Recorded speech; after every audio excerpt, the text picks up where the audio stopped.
I think the nutritional requirements for any athlete are pivotal, and in recent years were often overlooked.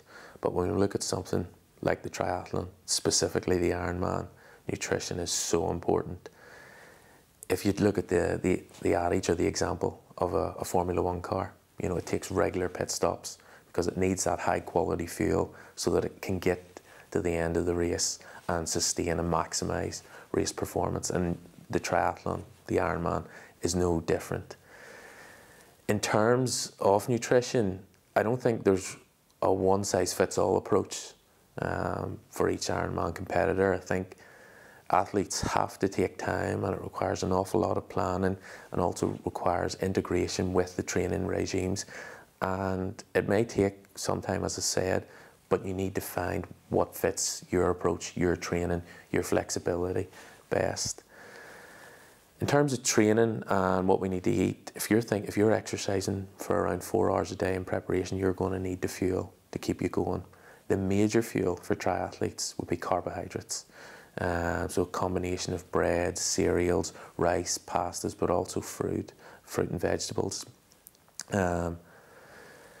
You're looking roughly at around 7 grams per kilogram of body weight, so maybe around 500 grams of carbohydrate a day, and then that will also vary depending on your training load. If you're not training as much, then you can afford to reduce what you're eating, but if you're stepping up your training, then you'll obviously need to make the necessary carbohydrate adjustments.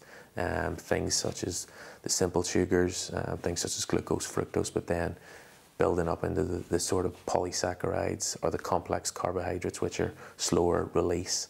And then depending on the timing of the ingestion, that will affect the type of carbohydrate. So if you're perhaps eating during a race or during training, you'll want the simple, easily digestible carbohydrates, whether it be a commercially available drink or a gel. Those are probably the best and most tolerable during training, but perhaps beforehand, around 3 hours beforehand, you would want to fuel up maybe with some pasta, some bread, some cereals, whatever the individual is happy with.